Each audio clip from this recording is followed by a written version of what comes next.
Olá, seja muito bem-vinda, seja muito bem-vinda à nossa live. Hoje o assunto é interessante, é polêmico, mas é de utilidade pública.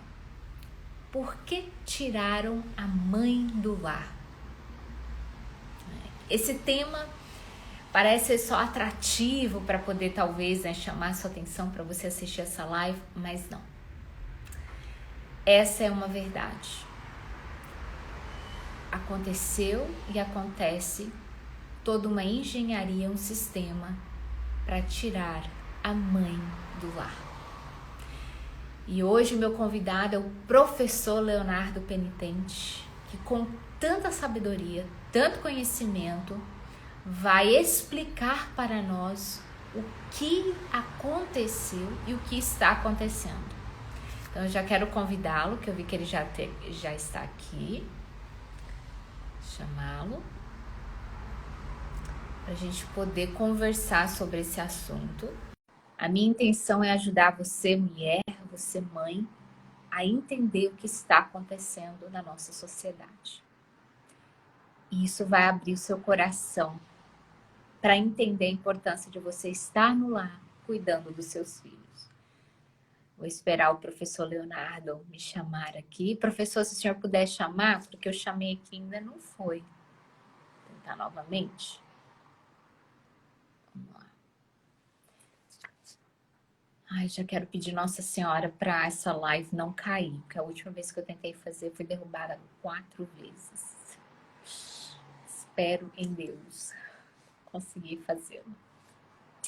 Vamos lá, vamos aguardar um pouquinho, professor. Vou fixar aqui o tema. Por que tiraram a mãe do lar? O professor Leonardo não está conseguindo participar. Professor, tenta me chamar.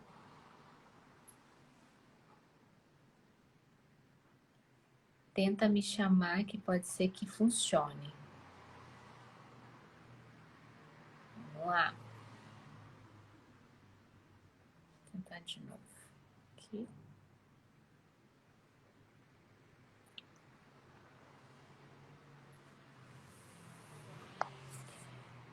Nós vamos falar hoje de um assunto sério, viu, gente? Ai, que bom que deu certo. Agora foi. Bem-vindo, professor Leonardo. Muito, Finalmente! muito obrigado, Fernanda. Finalmente, né? Eu acho que Gente, durante a sua gestação foi. nós nos. Eu Depois, estava grávida, gente. Eu tentei fazer essa live, mas aí era enjoo, era vômito, era. E a gente cancelava. Ele, eu te entendo, fica em paz, uma hora vai dar certo. E graças a Deus veio na hora exata, uma semana antes de uma jornada tão importante que eu vou fazer, que é a Jornada da Mulher, trabalho que santifica o lar, convidando as mulheres, né, a voltarem para o lar e trabalhar de casa, porque muitas delas precisam trabalhar fora, né, professor, para poder sustentar a família. claro. Então, vou trazer aí oportunidades, caminhos para elas trabalharem de casa. Então, não podia faltar a sua presença para nós entendermos a seriedade, né, desse tema que eu falei. Não é só uma frase que eu pensei para atrair as pessoas, não, é uma frase que está documentada, né, que é tirar a mãe do lar. Então, primeiramente, seja muito bem-vindo, pode deixar aí as suas considerações iniciais.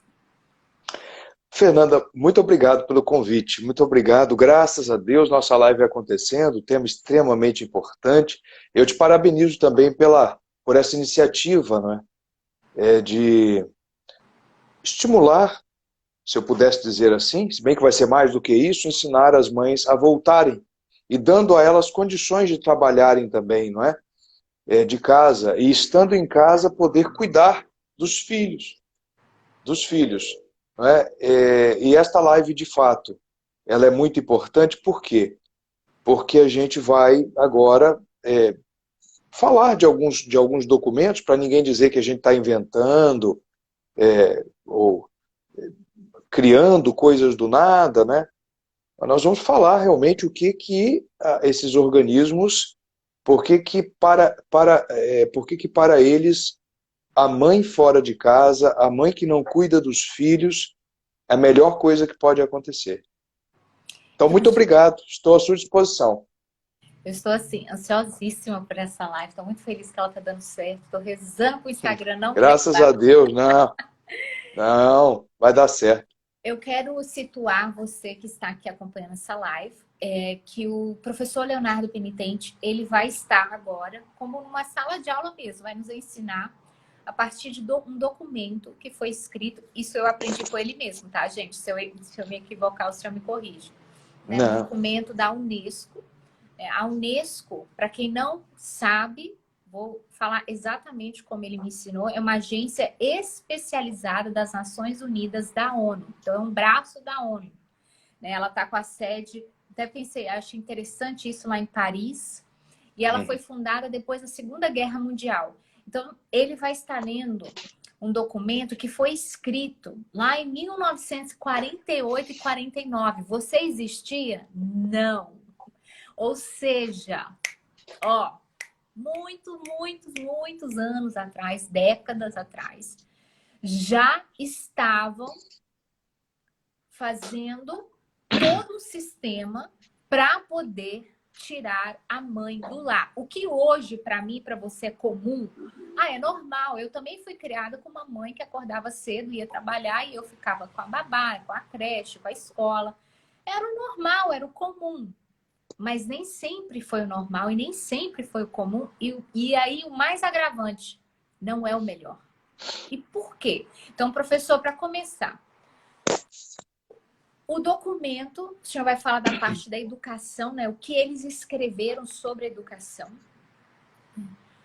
O documento vem trazer várias coisas, mas começa naquela parte que o senhor pode nos esclarecer do motivo realmente que eu dei o título da live. Por que, né, que esse sistema tão bem pago tem como objetivo, ainda que continua tendo, tirar a mãe do lar e afastá-la do cuidado com seus filhos? Perfeito. Qual é a justificativa que a Unesco... Bom, esse documento que você se refere, Fernanda, é um documento chamado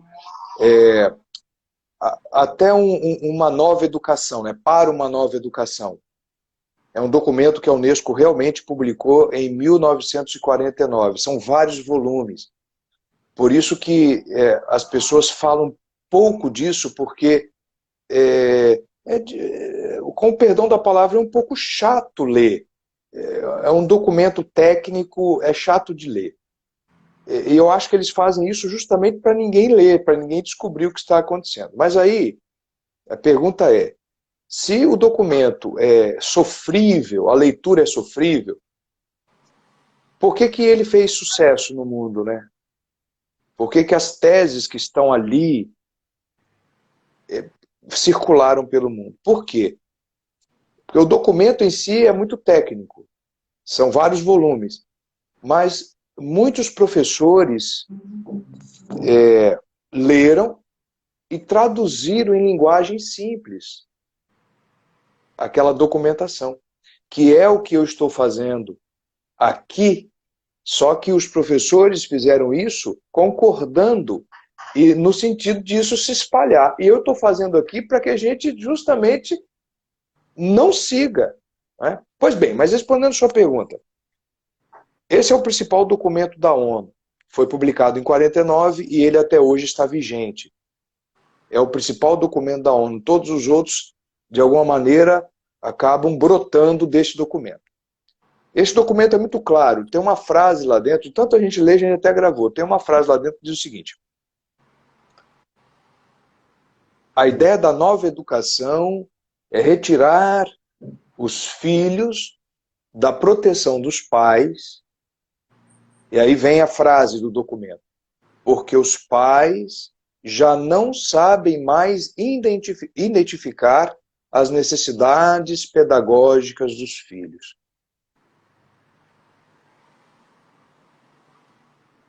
Ponto. Eles eles não dão maiores detalhes. A justificativa que está escrita lá é esta. Os pais já não sabem mais identificar as necessidades específicas dos filhos. Então, os pais já não têm mais competência, é isso que eles estão dizendo. Eles colocaram palavras mais bonitinhas, mas é isso que eles estão dizendo. Os pais já não têm mais qualquer capacidade de educar os filhos. É claro que eles, em nenhum momento, explicaram como um pedagogo e uma pedagoga, que são pais e mães também, numa escola, poderiam educar os seus filhos. Se a regra é que os pais não sabem como educar mais os seus filhos, como um outro pai e uma outra mãe educarão os meus filhos. E aí é um problema mais profundo, porque o que a Unesco está dizendo aí não é só que os pais são incapazes de educar os filhos. Isto é o que está dito abertamente, mas o que está silenciado é que é mais triste ainda. Porque o que está por trás disso é o seguinte: no final das contas, nenhum pai é capaz. Então é melhor não ser pai.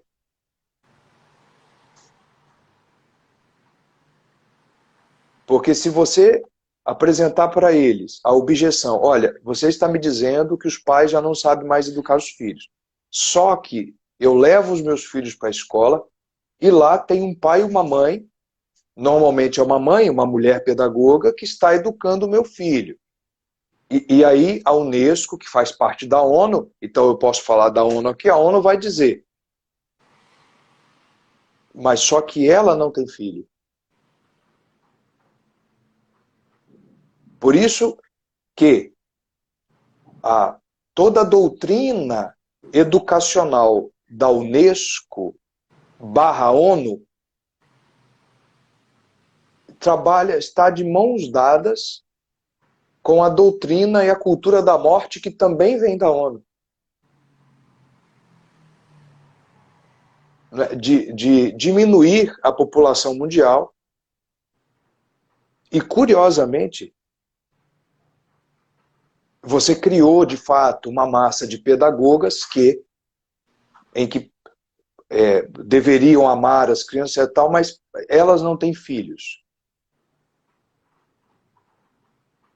O que acontece é que o que a ONU está querendo dizer é não só que os filhos têm que ser retirados da família e dados para uma outra instituição, não precisa ser necessariamente o Estado. A ONU não está dizendo só isso, ela está dizendo isso também, que é grave. Mas o que ela está dizendo é o seguinte: a paternidade e a maternidade já não atendem mais aos critérios educacionais desta nova educação futura. Ser pai e ser mãe. Ou seja, se você quiser ser um pedagogo, educar alguém, você não pode, não é adequado que você tenha filhos.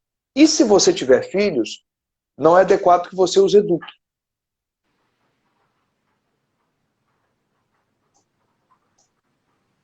E hoje é mais ou menos o que está acontecendo, porque normalmente as professoras dos nossos filhos, de outras instituições, normalmente, acontece que quase nunca têm filhos, e nós temos, né? Nós que temos não educamos. E elas que quase não têm, ou quando tem um, ou quando muito, é que educam os nossos filhos. Então, esse é o primeiro ponto. Fernanda, você pode ir conversando comigo, porque... Eu estou lembrando de vários trechos, mas eu quero que o senhor fale de forma bem detalhada mesmo. Esse é o primeiro ponto. Então, a Unesco vem já desde a década lá de 50, dizendo para nós, pais, que nós somos incapazes de educar nossos filhos. Eu tenho uma aluna na minha comunidade que é mãe, é pedagoga, e ela me disse uma vez assim, é interessante isso, porque eu, como pedagoga, me sinto capacitada para ensinar os meus alunos, mas me sinto incapaz de educar os meus filhos. Aí ela, olha que loucura. Eu me sinto Isso é capaz isso, né? na sala de aula, em dar aula, de educar, formar, mas os meus filhos eu me sinto incapaz. E aí eu dou na mão de outra pessoa. E é É isso. justamente isso que acontece. A gente se sente incapaz de cuidar, de zelar, muitas vezes, pelos nossos filhos, mas a gente se sente capaz, mediante uma profissão, a levar adiante. Perfeito. Agora, o documento da Unesco, então, ele continua e ele vai explicando, então. E aí entra nisso que você está falando, Fernanda. Por quê? Por que que a Unesco está dizendo que os pais não podem educar seus filhos? Muito embora outros pais possam educar os seus filhos. E os pais que educam os seus filhos não têm competência para educar os filhos deles. Olha aí. A Unesco diz isso com clareza. Agora, por que isso? Porque a Unesco diz, e ela diz isso sem escrúpulos, com toda a solenidade possível, sem ambiguidades, ela diz com muita clareza. Ela diz, nós temos um inimigo muito, muito nítido. Um inimigo que, se a gente permitir, vai acabar atrapalhando essa nova educação do futuro, esse novo homem do futuro que nós queremos educar. O homem do futuro. A Unesco fala muito disso, do ser humano do futuro, do novo homem que é preciso educar. Não aquele homem tradicional e aquela mulher tradicional que recebe uma educação que vem de milênios. Para o futuro. Essa história do futurismo é muito clara nos documentos da Unesco. Para o futuro. O passado você queima e joga no lixo. O futuro, nada de passado. Esse homem, essa mulher que tem raízes.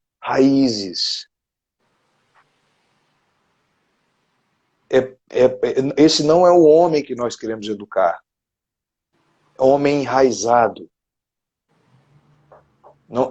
Nós queremos o homem do futuro.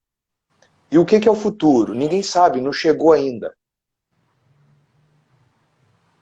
Então ele tem que estar preparado para um futuro que ninguém sabe como é. Então ele tem que ir vazio. Ele tem que ir sempre, sem estar preso a entidades familiares, religiosas. Ele não pode ter raízes em lugar nenhum. Então, esse é o primeiro ponto. Por que que as mães não podem educar os seus filhos? Muito embora possam, ela pode educar o filho dos outros. Por quê? Porque a Unesco diz que o nosso principal inimigo é a família. Por que a família? Porque a família, quando ela passa tradições para os filhos, ela enraiza o filho num passado.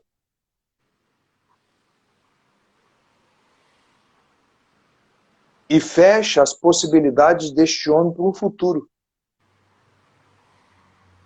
Porque fica um homem sólido.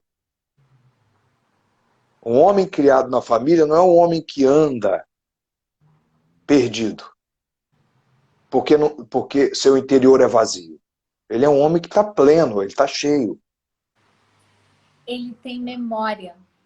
Tem memória, isso aí. Porque as experiências familiares vão, a quantidade de tempo que uma criança passa com o pai, com a mãe principalmente, com Isso os aí. avós ali, o ambiente familiar vai criando memória. Nós temos a nossa memória, o cheiro, né? Até hoje eu sinto um cheiro, nossa, aquele doce da minha, Lembra, né? aquela Isso, comida isso. da minha mãe. Eu É, vejo uma mesa cheia, nossa, na casa da minha avó, no domingo, você é remetido a uma memória, os nossos sentidos, né? Tem essas memórias familiares, porque nós temos raízes, né? Isto. E justamente uma pessoa, se você já pegar a nossa geração, adultos que estão sem raízes, ou seja, não sabe para onde vai, para onde quer andar, vazio mesmo. Você pega ali, você vai pesquisar, é um adulto que não teve memória com a família, não teve memória com os pais. Qual é a memória dessa criança? A memória dessa criança é acordando muito cedo e sendo deixado em algum lugar, seja creche, maternal, família, babá, passando um dia inteiro com essas pessoas que estão cuidando dela, os educadores ali, e depois, seja no fim de tarde, seja da forma que for, vendo novamente esses pais que por algumas horas antes de dormir vai ficar. Ou seja, não tem tempo para se criar aquelas memórias que lá no futuro vão dar as raízes e para onde nós podemos voltar, é como o ninho. Né? O passarinho voa, Claro, claro. mas ele sabe que a família tem um ninho. Professor, aprofunde mais nisso aí, por favor. Que eu aprendi isso com o senhor. Não, não, então, essa questão da. Porque é, um homem que perde as suas raízes, é, as, por isso também é que a ONU, Fernanda, é bom dizer, porque tudo isso está entrelaçado, nada é solto, isso é muito satânico, né? Está tudo entrelaçado. Só uma inteligência maior do que a do homem, como é a inteligência dos demônios, conseguiria traçar um plano desse e soprar no ouvido humano, porque nenhum homem é capaz de. Então tudo está interligado. Da mesma forma que se defende o aborto na política globalista, também se defende a eutanásia, a morte dos idosos, para que você não saiba que um outro mundo aconteceu e foi melhor.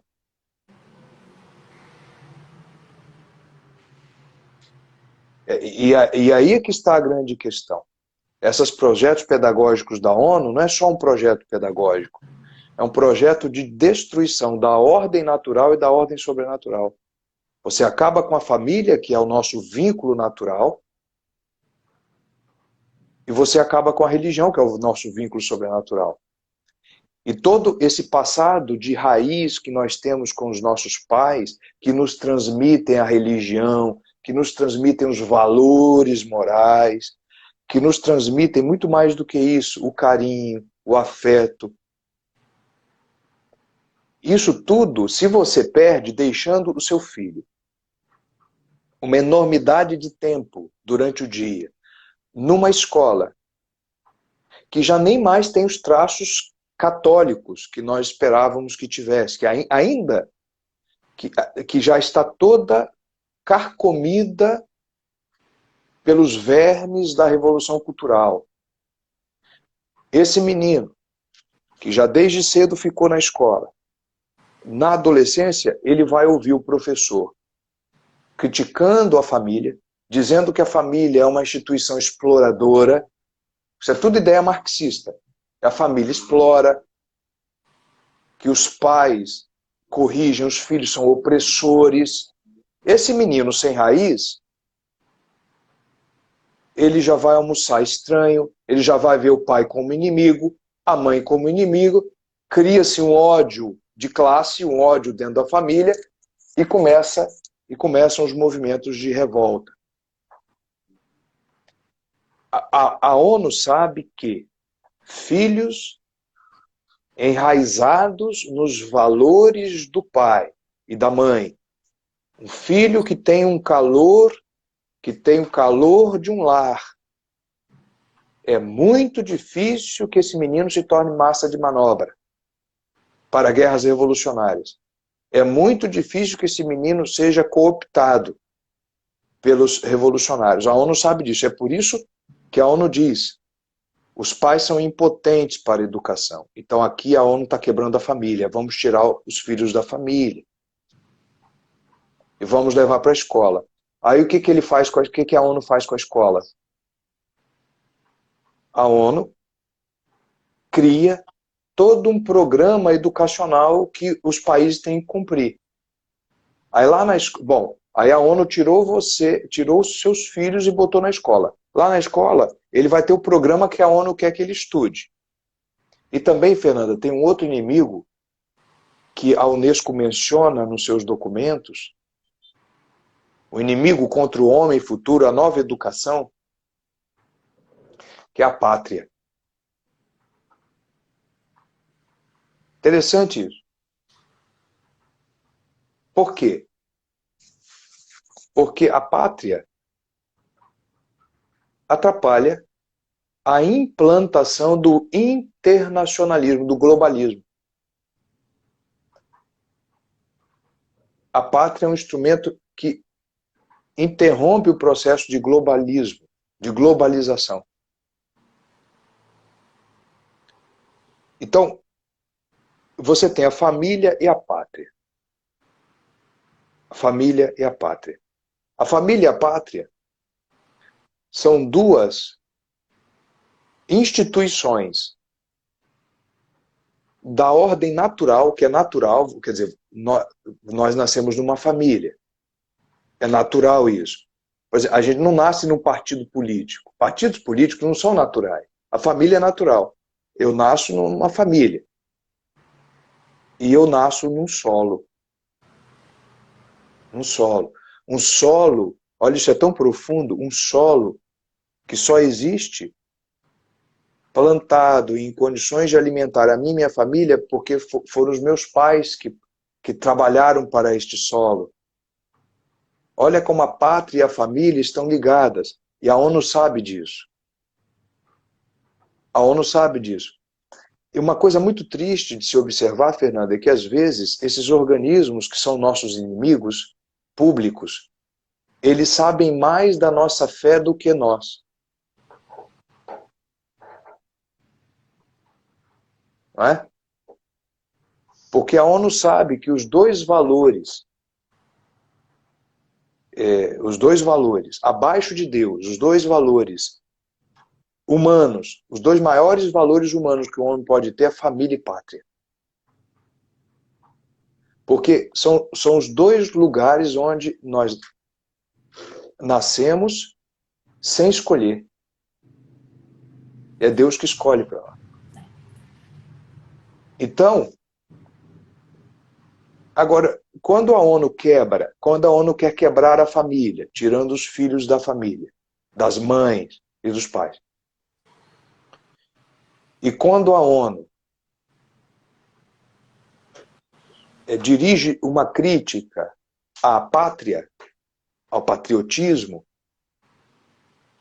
não é? Ela quer fazer uma coisa muito grave aqui. Ela quer quebrar os vínculos de permanência, sem os quais os homens não podem existir como homens. O homem só é homem a partir dos seus vínculos permanentes. Homem sem vínculo é robô.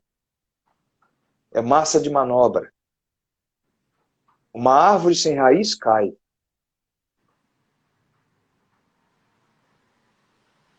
Então a ONU quer quebrar duas coisas a partir da nova educação que ela propõe.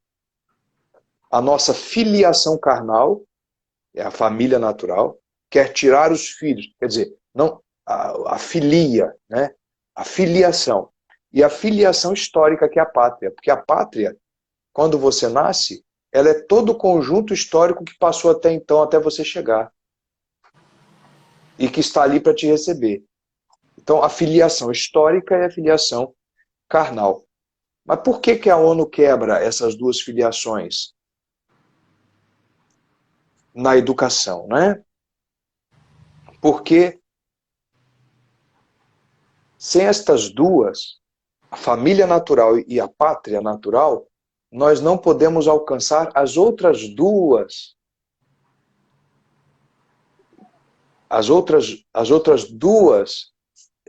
instituições para as quais qualquer educação tem que servir. Então, por que que a ONU quer quebrar a família e a pátria? A família natural e a pátria natural. Para que a gente não consiga nem chegar a constituir uma família celeste e nem ir para a pátria celeste.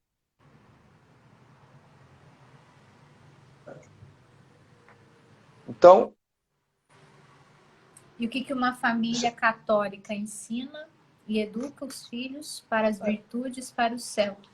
isso aí, que é a pátria, isso aí, isso é a pátria celeste. Mas o menino já não tem mais noção nem sequer do que é uma pátria, nem sequer o que é um vínculo familiar. Como eu vou ensinar para o meu filho o que é o corpo místico de Cristo? A grande família dos santos. Que família? Que é família? O que é família? O que é família? Eu não sei. Eu sou desgarrado. Sou desgarrado. Então, aqui que está o problema. Agora, quais são os dois valores que se tornaram os valores absolutos? Porque nenhum sistema humano vive no relativismo sempre. A própria ONU, ela afasta a família, afasta a pátria, mas ela coloca duas coisas no lugar, porque ela sabe que os homens não vivem sem uma coisa para se apegar. Primeiro, a ONU colocou a questão da democracia e da sociedade do futuro. Então, o que ela faz? O que a ONU faz? Temos que educar o homem. Primeiro, a nova educação vai proporcionar ao homem que seja um homem democrático. Agora, o que é um homem democrático? É muito difícil falar essas coisas aqui, porque isso é uma palavra que criou um... A palavra democracia ela é muito complicada a gente tratar, porque é polêmico, eu sei, só que a gente tem que observar essas malícias. Porque quando a ONU diz, tira os filhos da família, por quê? Na família, o que aprende uma criança? Principalmente numa família católica, que existem valores, virtude, Hierarquia, hierarquia, autoridade. virtudes, autoridade. E aí quando a ONU vem com essa conversa de democracia, ela diz a igualdade absoluta entre os homens, não tem hierarquia, não tem virtudes, porque evidentemente um homem mais virtuoso do que o outro, uma mulher mais virtuosa, ou um homem mais virtuoso do que a mulher, ou a mulher mais... Não interessa. Quer dizer, todo o sistema de hierarquia é fundado no serviço e na virtude. Tem um político espanhol que costumava dizer uma frase bonita, bonita, que sempre quando eu ouço me arrepia. Começarei a mandar obedecendo. O serviço. Por isso Nosso Senhor lavou os pés dos discípulos. Serviço. O serviço. Os pais mandam porque servem. Porque estão ajudando aos filhos, servindo na educação. Então, todo o sistema hierárquico é fundado no serviço. Agora, mas para bem servir é preciso ter virtudes. Agora, um sistema de virtudes que a turma da Unesco, da ONU, chama de a família patriarcal, Conservador. né? Conservadora, cheia de virtudes. Por quê? Isso atrapalha a implementação do sistema democrático, totalmente igualitário, onde no qual não interessam as divergências, as diferenças de virtudes. Nenhuma diferença existe entre os homens e as mulheres. Nenhuma. Como você vai produzir o homem democrático se você permite que a família meta o nariz, que a família eduque aqueles homens e aquelas mulheres na virtude? Tem que colocar na escola. E na escola comandada pela ONU. E o outro fator que substituiu, quer dizer, a família foi substituída pela democracia. E a pátria foi substituída pela sociedade do futuro. Essa expressão, sociedade do futuro, é uma expressão muito usada nos documentos da Unesco. Sociedade do futuro, é o chamado futurismo. Aí eu anotei algumas frases aqui desse documento da Unesco. Eu não vou comentar as frases, a gente vai pensar. É preciso libertar o homem de dogmas.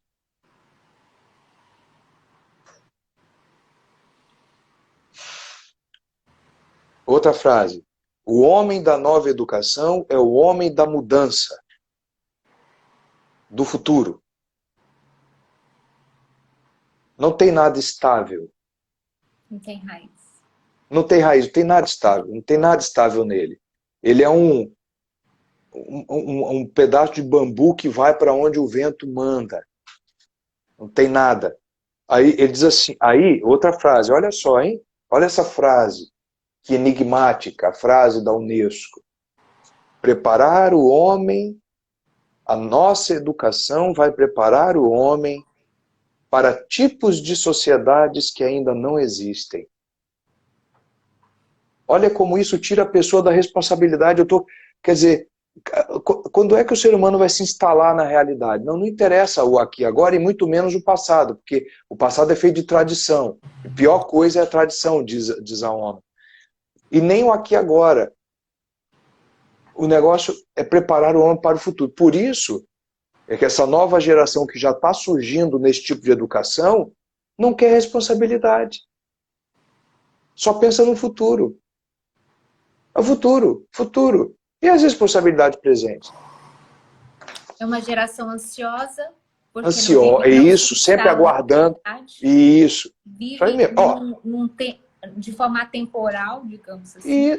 Isso aí. É isso uma aí. geração imatura, porque não sabe sofrer, não aceita o não, vai lá e se suicida, se mata. Isso aí. O presente é intolerável. Isso. O presente fica intolerável. A ONU é clara nisso. Aí as novas linhas educacionais, professor. Educação do positivismo, onde a criança se torna o centro, ela não pode receber o não. E o que acontece com essa criança quando ela se torna adulto, que já temos adultos assim, ela não consegue lidar com não, com uma contrariedade, com uma frustração. Isso aí. Ela se rebela. Mas por quê? Coitadinha, no futuro, você pode causar um dano para ela. É um trauma. No futuro, então é o futurismo. Aí, outra frase. Os homens que queremos precisam se adaptar funcionalmente ao momento da história. Então, se o momento da história hoje tem celulares, aplicativos, computadores, Netflix, nós queremos homens funcionais que não se rebelem contra o momento histórico, mesmo que o momento histórico seja ruim, que não critiquem o momento histórico, eles simplesmente se adaptem ao futuro, seja ele qual for. Qual é o nosso ideal de educação católica? Então, o nosso ideal de educação católica, quer dizer, para a Unesco, você educa o homem não é mais para que ele atinja uma perfeição sobrenatural.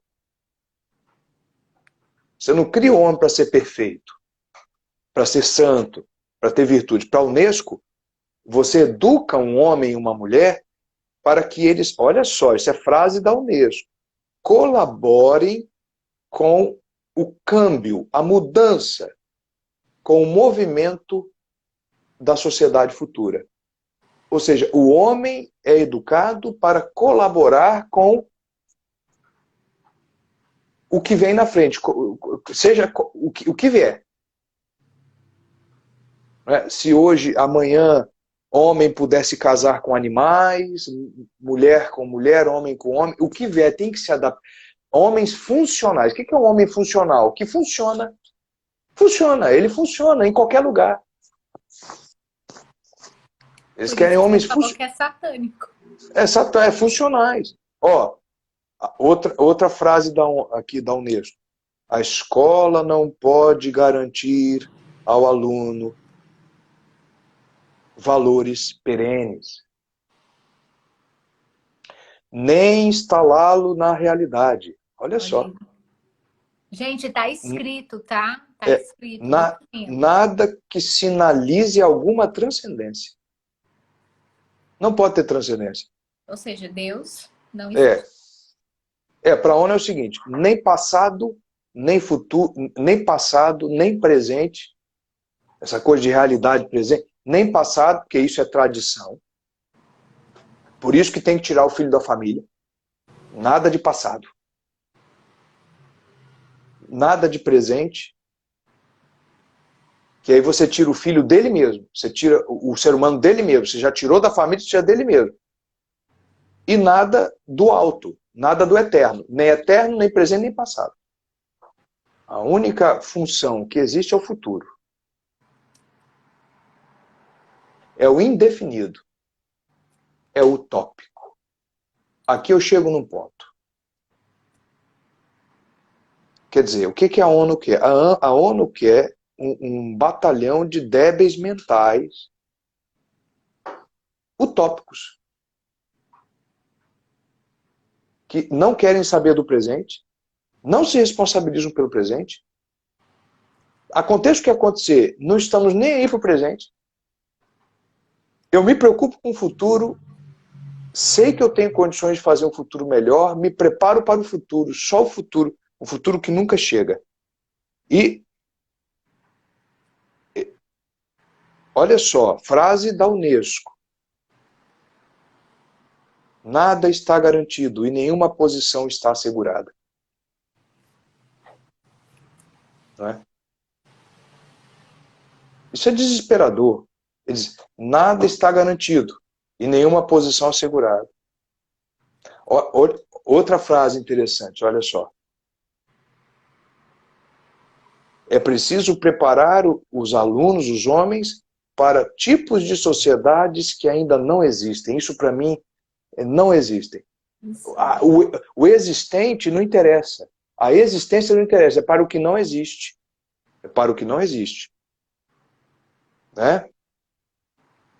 Então, o que a Unesco faz? A Unesco transforma, a escola, segundo a Unesco, tem que pegar o menino, a menina, o jovem, a criança. E aí, Fernando, uma coisa importante. A Unesco usa a expressão quase recém-nascido. Eu ia pedir para o senhor falar disso, ótimo. Isso, tudo. Fala disso. Isso, desde esse documento, logo no início do documento, a Unesco fala, desde a creche, recém-nascido, não é? E indo até esse período universitário. E o que acontece? A licença de maternidade, 4 meses, faz o quê? Coloca na creche. Coloca na creche, isso aí. Já está tudo, e lá na creche já vai aprendendo isso. É claro que... Agora, explica por que, professor, que desde a creche, a maternal, esse bebê já vai aprendendo a entrar nesse sistema. Isso. Não, Aquilo aí por quê? Que fala da fila, do número, ser um número, de andar como em fábrica mesmo, uniforme. Isso aí. E mais, por quê? Isso aí, justamente porque as crianças, pelo menos até mais ou menos a idade da razão, 7 anos de idade, elas estão com o imaginário muito flexível e como esponja aprendendo tudo. E aprendem mais pelos sentidos, né? Pelos sentidos. Então, normalmente, as creches que estão plenamente vinculadas com a ONU e com a Unesco, são praticamente todas, preciso seguir a cartilha, porque, curiosamente, as nossas instituições públicas educacionais, como o MEC, Secretaria de Educação, não é? Ainda usam a cartilha da Unesco. Ainda usam, mesmo com o governo atual, etc., ainda usam a cartilha da Unesco. Então, veja bem, por quê? Porque a creche e o maternal eles já são construídos para dar esta visão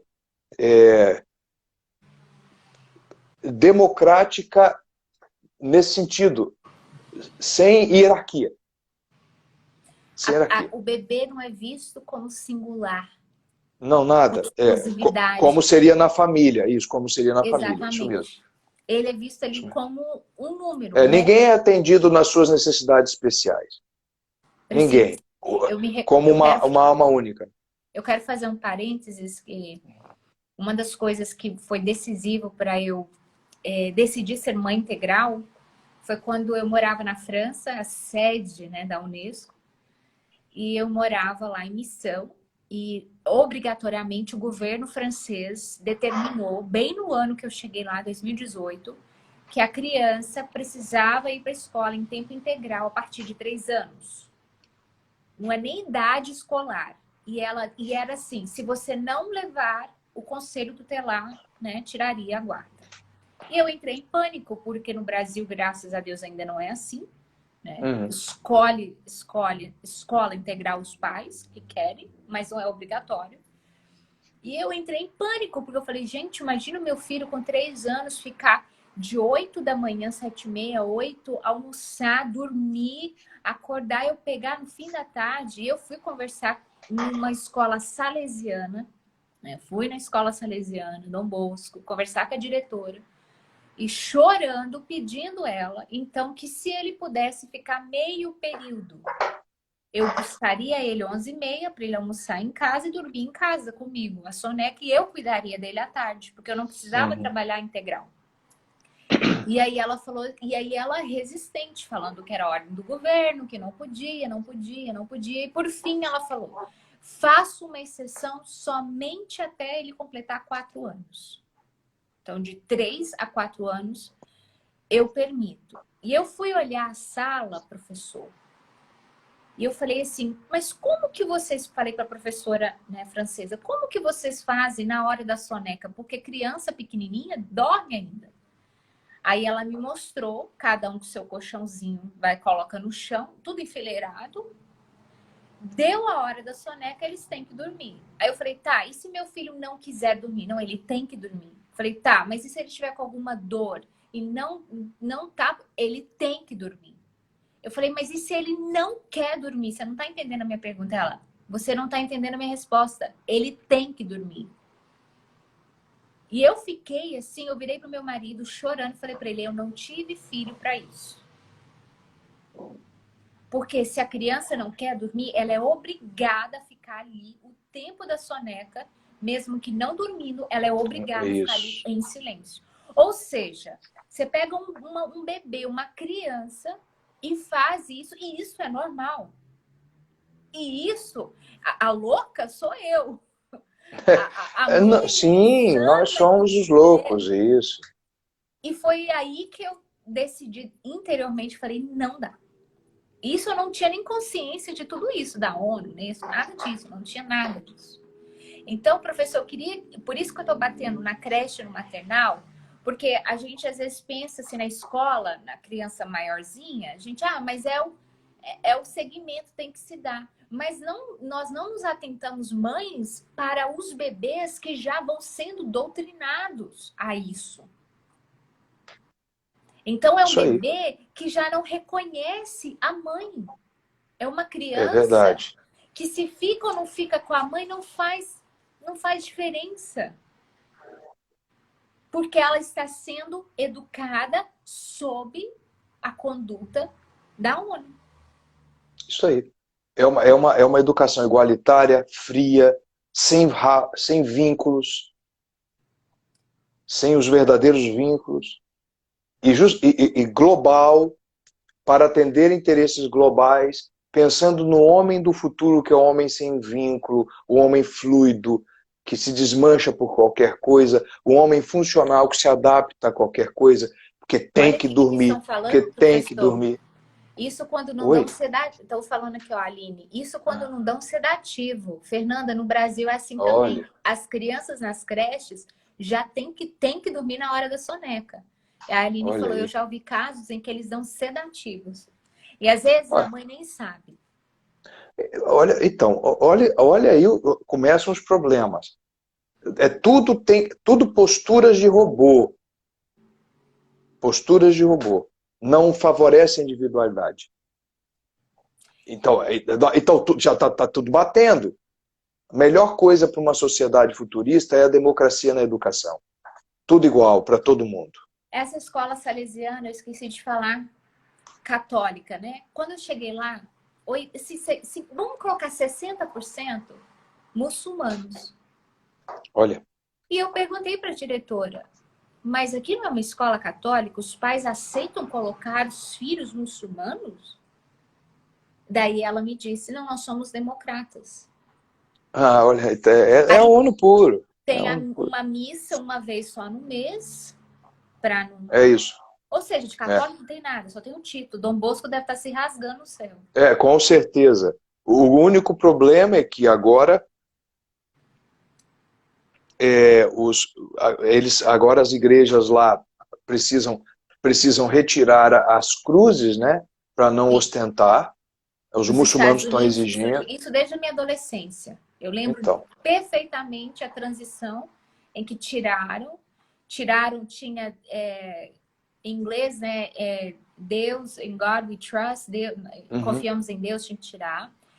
Nós jurávamos a bandeira e sob Deus e teve que tirar essa parte do... Então, aí a pátria. Olha a pátria. É. Então, a pátria que vem. Então, tudo isso é Unesco. Quer ver? Ó, I pledge allegiance to the flag of the United States of America. I pledge allegiance to the flag of the United States of America, under nation, under God, indivisible, with liberty and justice. Ou seja, abaixo de Deus, indivíduo, não.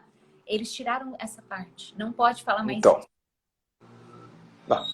Então, aí nós temos você vê que está tudo sendo aplicado. E como isso é global. Né? E essas duas coisas são importantes, viu, Fernando? Democracia e Agora, professor, futurismo. um Futurismo. documento escrito em 49, 1949, 1950, 1948, né? Como que é tão forte ainda, nós estamos em 2021, a era da tecnologia, informação em todo lugar. Existe, com certeza, órgãos que patrocinam esse tipo de engenharia para que tenha a força que tem.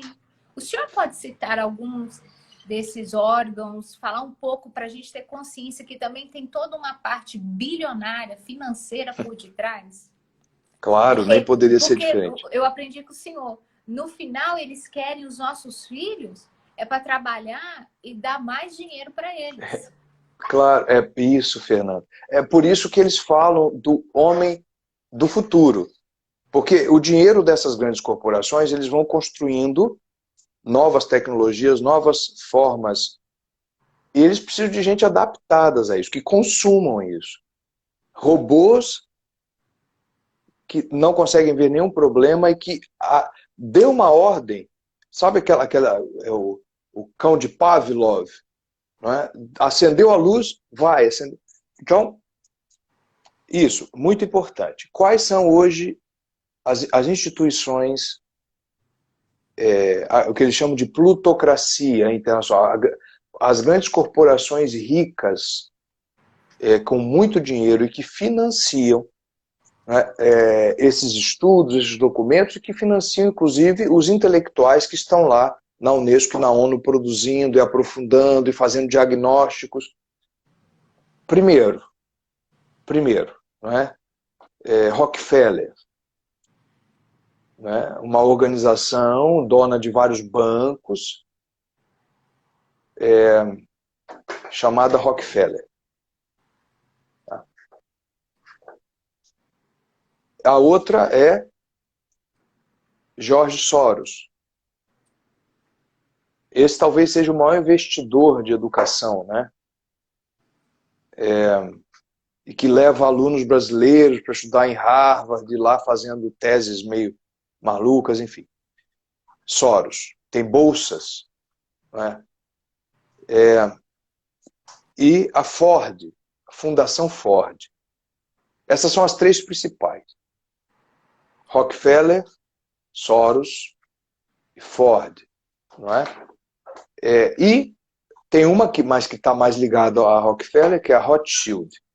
São instituições, na grande maioria das vezes, bancárias, que têm bancos, e que querem controlar a educação. Por quê? Eles querem homens funcionais. Homens que se adaptem a qualquer sociedade futura que apareça. A qualquer. Então, é um problema grave isso. São homens que já não se lembram mais do passado, por isso que as corporações do Bill Gates estão falando já há muito tempo em mortes de idosos. Aliás, Bill Gates tem uma entrevista famosa do Bill Gates em que ele diz que ele prefere construir vagas em universidades do que permanecer com leitos de idosos que já estão passando o tempo. Não é? Aqui, a pergunta que nós temos que fazer é: a que interessa essas organizações bilionárias a morte de idosos? Interessa o seguinte: interessa que, matando os nossos velhos, nós não temos mais como saber que um outro mundo foi possível. Matamos a história. Nós matamos a história. Isso, eles querem matar a história. Isso aí, ponto. Isso aí, querem matar as raízes. O que Pronto. o avô, a avó faz? Conta a história.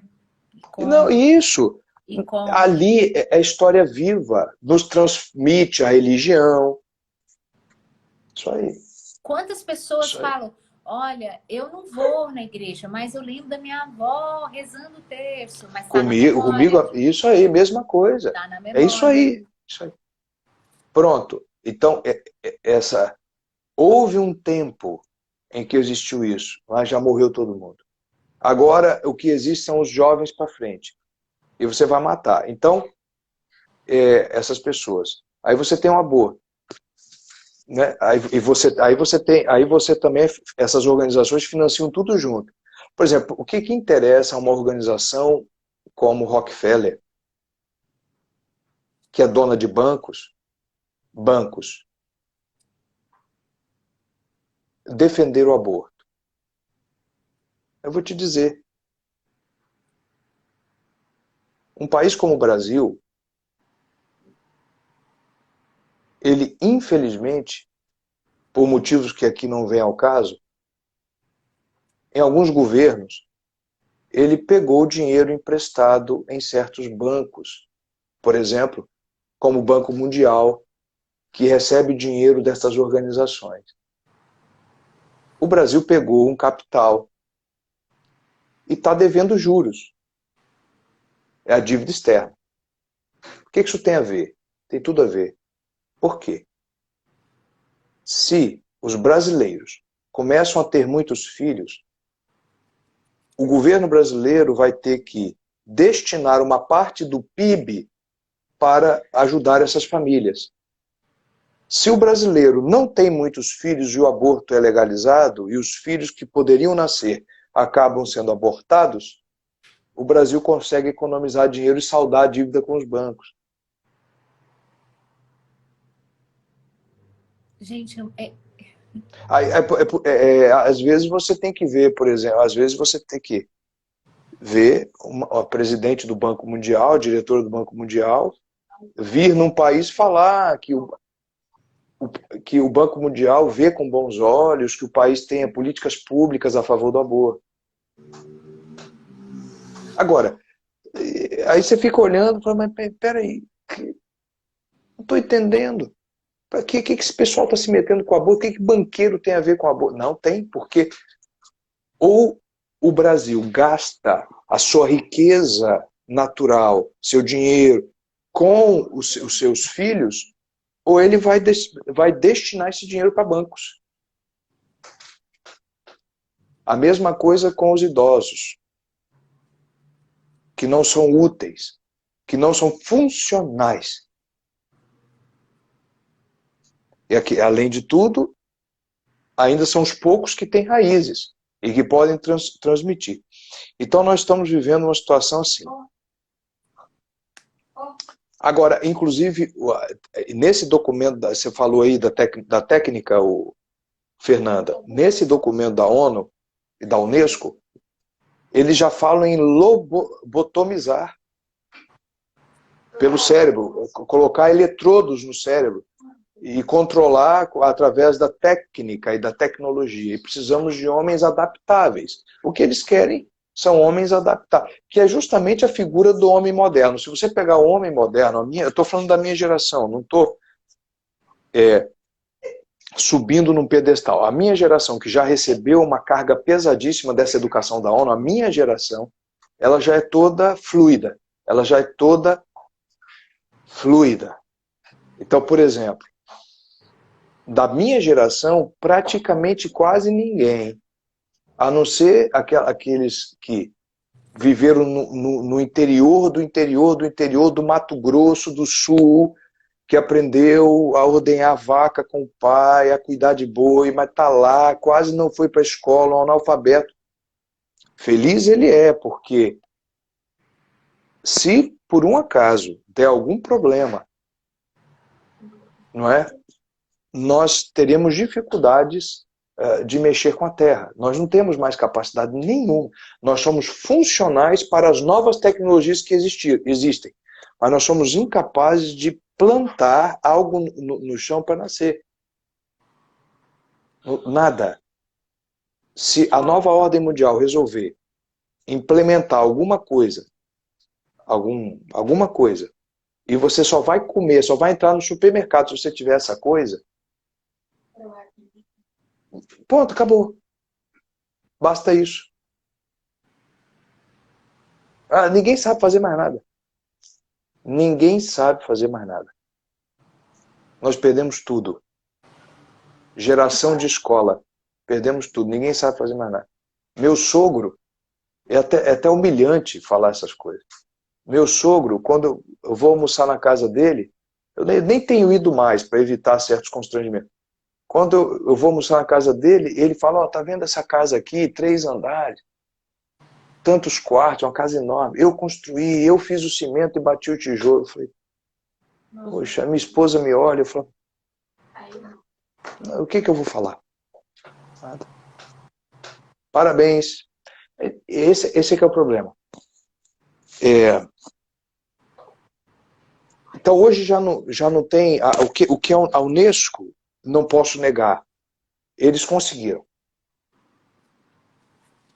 Isso eu não posso negar. O que eles conseguiram? Destruir o belo, a verdade e o bem. Não tem mais nada. Não é?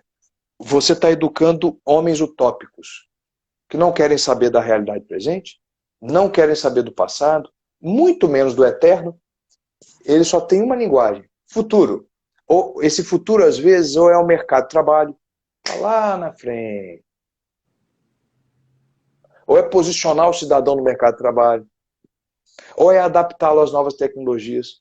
Eu conheço professores universitários de ensino médio, ensino fundamental, o segundo grau, que me dizem, nós estamos constantemente recebendo inovações, reuniões de inovações, temos que nos adaptar às novas tecnologias, metodologias ativas.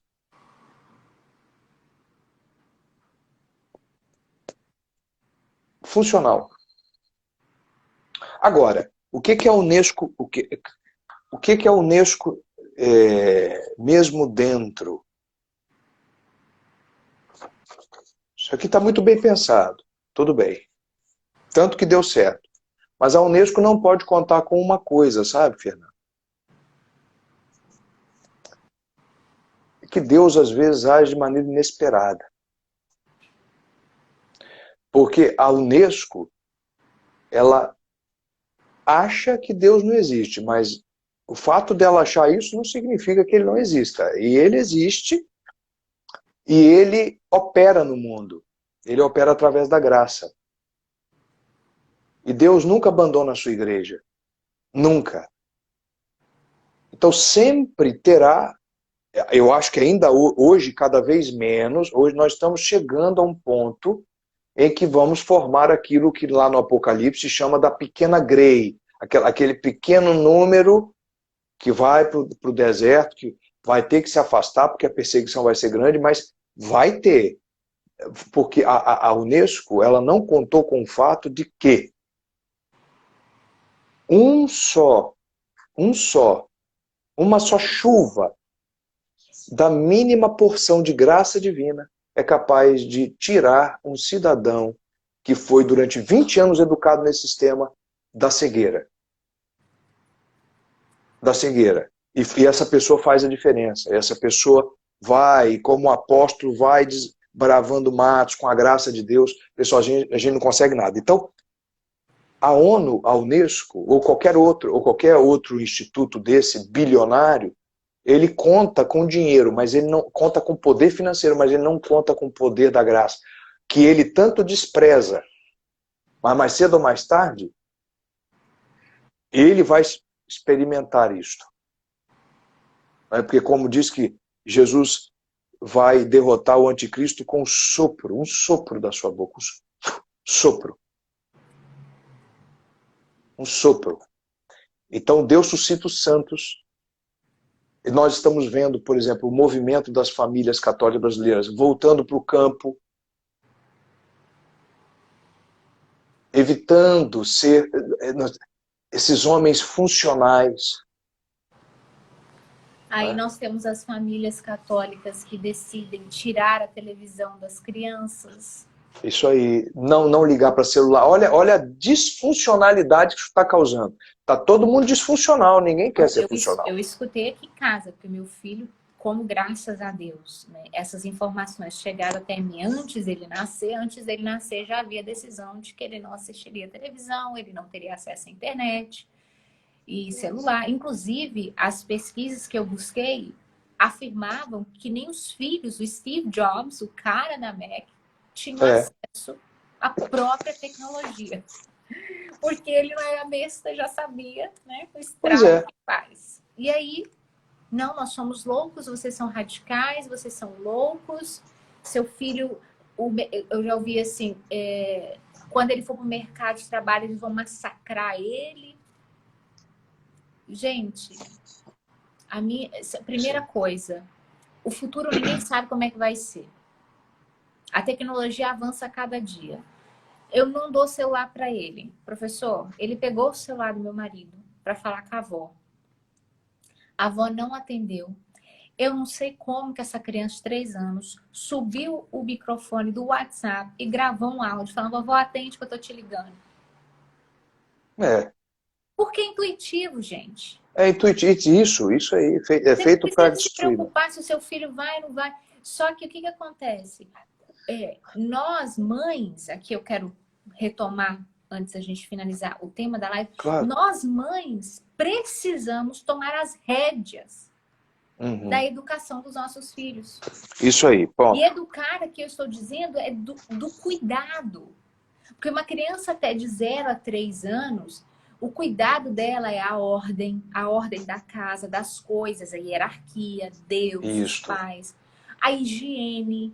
Então, o se cuidar, o tomar o banho, o estar belo, né? Uma roupa limpa, cheirosa, a alimentação, comer na hora certa, a mesa. Olha que interessante, professor. Uma pesquisa foi feita nos Estados Unidos. Eu não me lembro qual é a faculdade, então eu não vou falar o nome da faculdade, mas foi numa faculdade americana. Eles queriam descobrir o que podia fazer para que as crianças fossem mais inteligentes. O que faria? Então, vamos ler mais para essas crianças em voz alta. Vai aumentar o nível de inteligência. Fizeram o teste. E eles foram fazendo vários testes.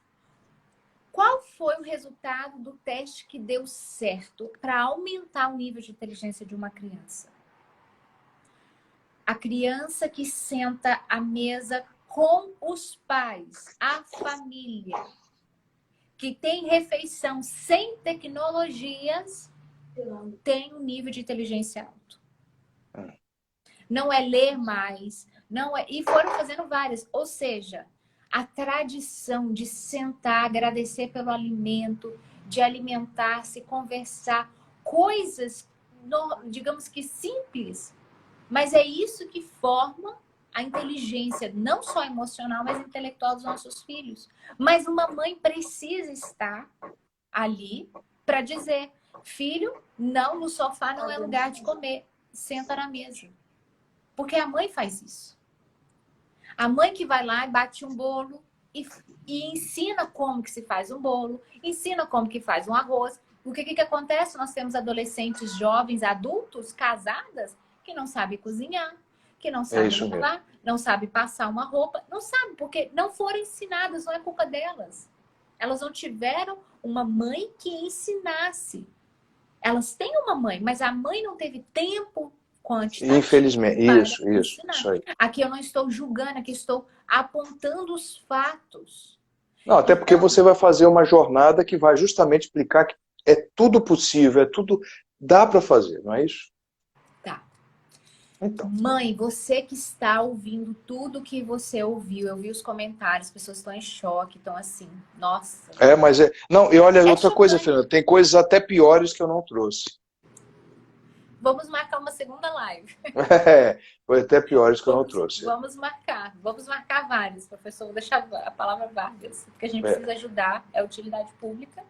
Claro. E o que acontece? A mãe, quando volta para o lar, mas Fernanda, eu preciso trabalhar. Trabalho de casa, não é à toa que Santa Zélia e São Luís, o primeiro casal santo da igreja.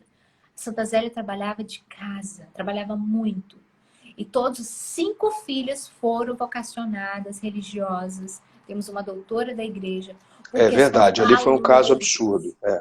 São valores. Só que o que eu preciso fazer? Eu preciso trabalhar? Você precisa. Tem jeito? Tem jeito, gente. Baixa o padrão de vida. Você... O que acontece? Justamente, isso aí é excelente, porque você inverte a lógica da Unesco.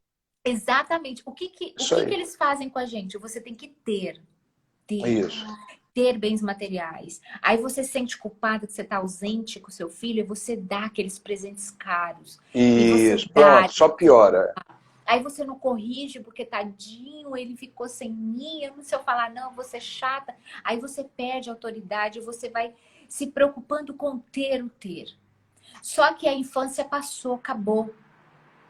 E aí você finalmente conquistou seus bens materiais, só que seu filho já é um adulto. E Jesus não vai te pedir conta dos bens que você conquistou. Vai pedir da alma do seu filho. Que o seu filho, que era o seu dever de Estado. Mesmo que ele tivesse numa casa de sapê, com barraco, da alma do seu filho que ele vai pedir. E eu posso dizer com a minha vida que Deus não deixa faltar o necessário. Necessário arroz, feijão, proteína, ovo. Estou dizendo necessário. Estou dizendo o luxo. Porque nós somos uma geração... Não, porque senão a gente entra na lógica dos bancos. A gente vai ter que se endividar para consumir uma coisa que não nos pertence. Isso vai morrer também, não é? E Jesus foi muito claro. Cada dia com a sua preocupação. Olhar os lírios do campo, os pássaros do céu, não visto melhor do que o rei Salomão? Primeiro o reino de Deus e a sua justiça. Primeiro o reino de Deus e a sua justiça. E o resto vos será acrescentado. E essa luta é satânica, Fernanda, porque esses bancos, o Rockefeller, por exemplo, o Rothschild, em um de seus bancos, se não me engano, em Nova York, eu preciso só confirmar, ele construiu uma estátua de Beelzebub. Então, mas é importante dizer isso que você está falando, Fernanda, porque também as mães precisam desse retorno. E como você vai fazer tantas mães respirarem mais fácil, Fernanda? Que Deus te recompense. Que Deus te recompense por isso. E também santidade. Né? Os pais têm que ser santos. Porque a luta é anti-espiritual. Essa daí vai ser uma outra jornada. Porque é a outra. Porque essa, o professor me falaram assim, até aqui na live. Mas existem famílias pobres que passam fome se a mãe não trabalhar. Tá. Existem essa realidade, por isso que eu quero dar caminhos para ela trabalhar. Isso, é trabalhar em casa, não é para ir para casa sem trabalhar. Não é para não trabalhar. Se ela pudesse não trabalhar, Deus seja louvado. Porque ela já vai trabalhar muito sendo dona de casa e mãe. Mas precisa trabalhar de casa. Só que o que acontece, professor? Conheci uma família com 5 filhos. Morava numa casa de madeira, muito simples, mas muito. 5 filhos com 2 quartos de drywall. Então, né? Um quarto do casal, uma sala, uma cozinha e um banheiro. Eu saí de lá constrangida. O filho mais velho fala inglês, conversou em inglês comigo. Falava grego, fala grego.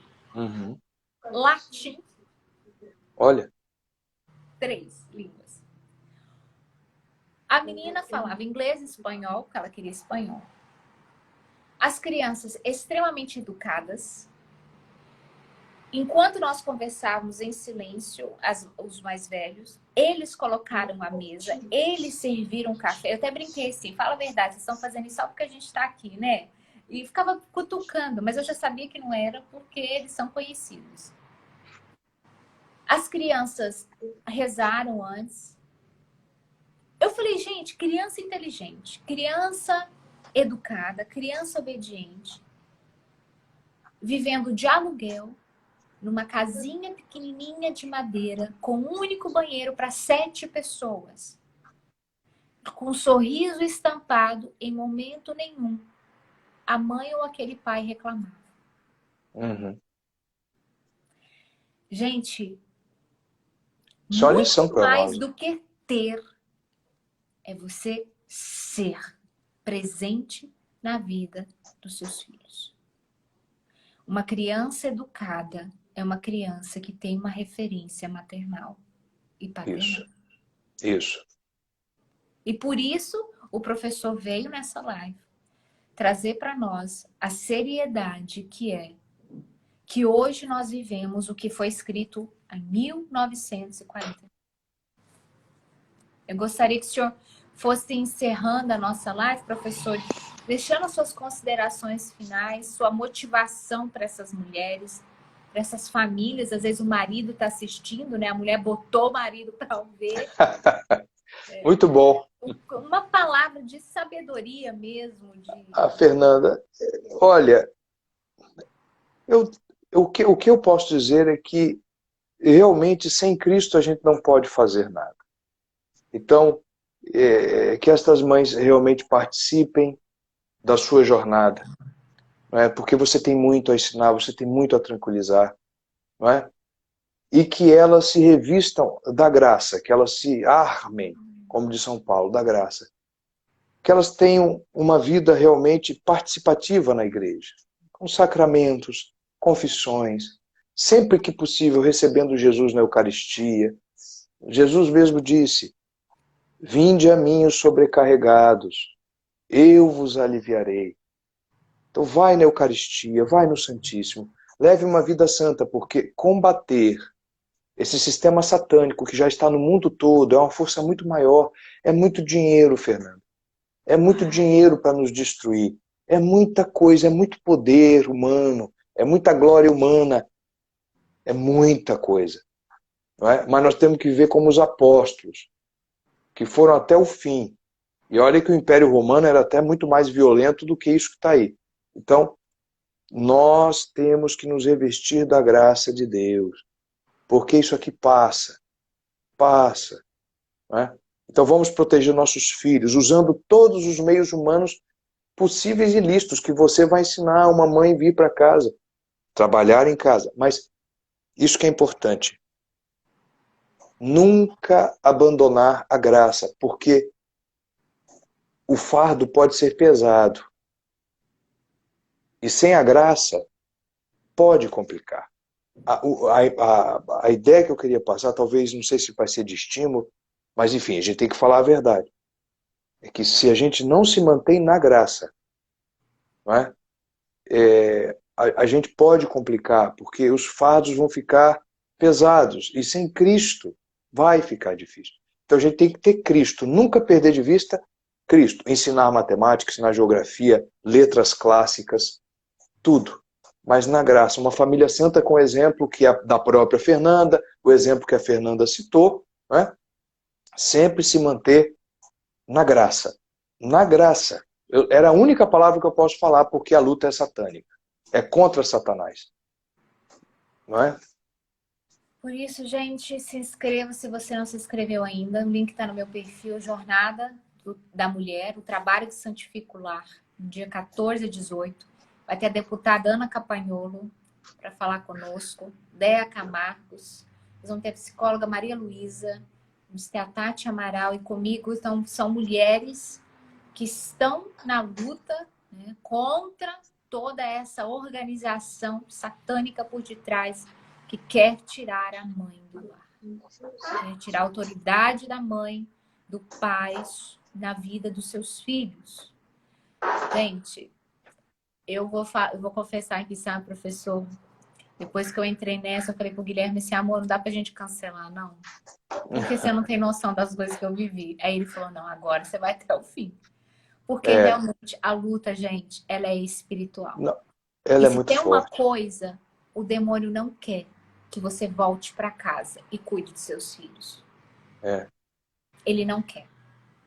Mas o que o professor falou, a graça de Deus é capaz de superar essa ação demoníaca e vencer a partir da sua escolha. Claro. Uma escolha sua. Obrigada, professor. Quero agradecer a todos. Ô, Fernanda, eu que agradeço, hein? Você me tratou com tanta generosidade. Eu me senti em casa, muito obrigado. Um abraço professor, no seu esposo. Eu dou ele Guilherme, nos seus filhos. Obrigado, viu? Muito obrigado. O Guilherme faz todo um trabalho com os homens, ajudá-los nisso, tudo que o senhor Muito falou. bom, né? muito bom. Isso Essa mesmo. realidade. Mas, professor, nós vamos marcar outras lives, tá? Estarei à disposição, Mas claro. eu vou marcar a próxima no meu canal, no YouTube. Tá ótimo. Eu quero marcar lá, porque lá eu tenho uma abrangência um pouco ainda maior do que o Instagram. Porque o Instagram, ele tem uma limitação. Então, nós vamos marcar uma próxima, tá? Eu vou ver direitinho uma data para combinar com o senhor. Então, gente, vai ter uma parte 2, porque ele falou que não falou a parte pior. Tem muita coisa aí que precisa ser mais esclarecida. Então, nós vamos esclarecer essas outras partes nas outras lives. Espalhem essa live, mande para todas as suas amigas, todas as mamães. Gente, utilidade pública. O professor foi feliz em nos trazer esse documento, em trazer essas verdades e nos exortar, tá bom? Boa noite, professor. Deus abençoe. Muito obrigado. Boa noite. Amém. A vocês também. A todos que estão nos assistindo. A live ficará salva, viu, pessoal? Já estou salvando agora. Muito bem.